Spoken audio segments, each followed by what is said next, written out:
When I said the dinosaur was running, I was simply making a statement that's like easy for people to grasp.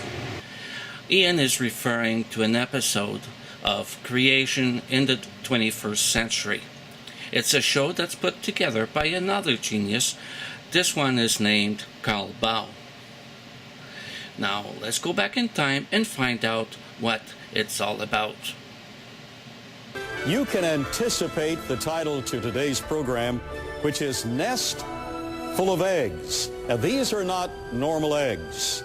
These are dinosaur eggs. Dinosaur eggs? Wow! Let's see what Professor Juby has to say about that. This is a replica of an oviraptor egg nest. The point I want to make with this is what the dinosaurs want to do. Yes. All right. So Well that's what stated. they want to do. Well stated. What do we actually find in the fossil record? We find a number of very radical things. For example, this comes from the Two Medicine Formation in Montana. Again, a replica. It was in green-gray mudstone. And again, apparently this dinosaur laid them in twos, but apparently laid the eggs on the run. Ian, that's incredible. Why would it want to do that? Professor? Yes, on the run. Rather than in the oval shape they want to lay them in, on the run, quickly. Exactly. Incredible. So it did not take the time to lay out the nest. It was apparently running from something. At least that could be one interpretation. Yeah, it could be an interpretation. If you're brain damaged. So Ian, what have you got to say for yourself? When I said the dinosaur was running, I was simply making a statement that's like easy for people to grasp. Okay, is really what I was trying to say. The bottom line is the dinosaur is not sitting there making a nest. When we do find nice, neat egg nests, complete with oviraptors buried alive, still sitting on the nest by a flash flood. Even the evolutionists have said that. And so the eggs in a row, basically what I was getting at was just, this dinosaur was not sitting around. It was on the move. That's the point I was making. It's at this point that I told him about Buttholer 54's experiment. Buttholer said that he had scared a chicken as it was about to lay an egg. And as it was running away, the chicken laid eggs in a nice, neat row. Well, Buttholer was obviously joking when he said that, but he added that it was an experiment that Ian should try if he thought that it was possible for a bird or a dinosaur to do something like this.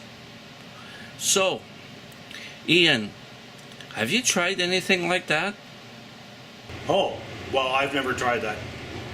I've had friends who grew up on the farm who did. Yeah. And they thought it was hilarious because they were kids and they'd go and scare the chickens. And so just because one, I mean, first of all, I'm sorry, Potholer doesn't impress me.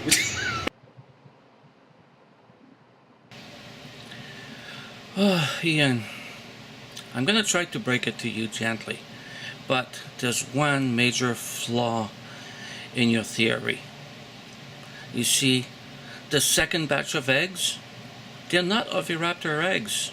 You assumed that they were, but they're not. You were right about the first batch. They are oviraptor eggs, but the second ones? Sorry. You don't get a cigar, you don't get nothing, you lose, because they are Troodon eggs. See, the first eggs, they're found way out in southern Mongolia. And as you said, you found the other eggs in America. So, repeat after me. Oviraptor, Troodon. Oviraptor, Troodon.